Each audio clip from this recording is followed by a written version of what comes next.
వారి ఘననామలో హృదయపూర్వక వందనాలు తెలియపరుస్తున్నాం. మరి వెనకతల గ్రామస్తులందరికీ ఒక శుభవార్త.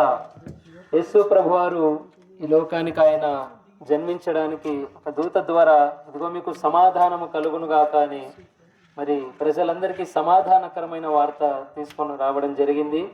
అలాగనే ఆయన మరణించి తిరిగి పునరుద్ధానుడైన తర్వాత కూడా శిష్యులందరూ భయభ్రాంతులై ఉన్నప్పుడు ఇదిగో ఆయన మరలా మీకు సమాధానము కలుగునుగాక అని చెప్పిన సంగతులు మనమందరూ దేవుని వాక్యంలో చదవవచ్చు. అయితే ఈ రోజులో యేసు క్రీస్తు ప్రభువారి లోకానికి సమాధానం ఆయన తీసుకుని రావడము జరిగింది.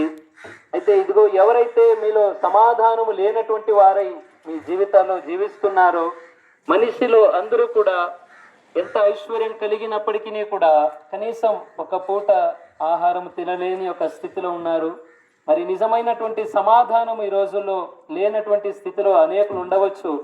అయితే ఇదిగో ప్రభు ఇలా అంటున్నాడు, ప్రయాసపడి భారం మోసుకుంటున్న సమస్త జనులారా నా యుద్ధకు రండి అంటున్నాడు.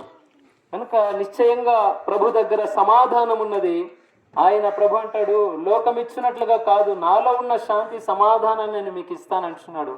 కాబట్టి వెనకతల గ్రామస్తులందరికీ కూడా ప్రభు సమాధానం ఇచ్చేటువంటి దేవుడు గనుక మీ జీవితాల్లో సంతోష సమాధానాలు కోల్పోయినట్టయితే ఇదిగో యేసు క్రీస్తునందు సంపూర్ణ సంతోషము సమాధానము కలదు.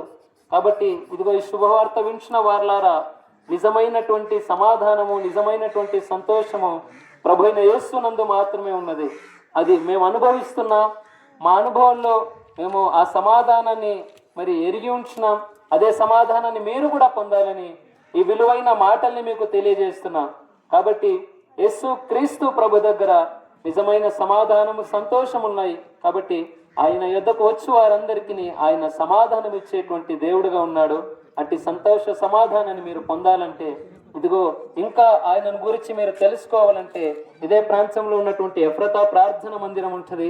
అక్కడ దైవ సేవకులు బ్రదర్ రాజు గారు ఉంటారు. మరి ఇంకా వెళ్ళి మీరు తెలుసుకోగలిగినట్టయితే నిజమైన సమాధానాన్ని నిజమైన శాంతిని మీ జీవితాల్లో పొందవచ్చని తెలియజేస్తూ ఇదిగో శుభవార్తను మీకు వినిపిస్తున్నాం. ఈ కొద్ది మాటలు దేవుడు దీవించి అట్టి సంతోష సమాధానాన్ని దేవుడు మీ అందరి జీవితాల్లో అనుగ్రహించునుగాక. ఆమేన్. దేవా, చెప్పబడిన ప్రతి మాటల్ని మీరు దీవించి మీరు ఆశీర్వదించి నీవే కార్యాన్ని జరిగించమని యేసు క్రీస్తు నామములో అడిగి పొంది ఉన్నాము తండ్రి. ఆమేన్.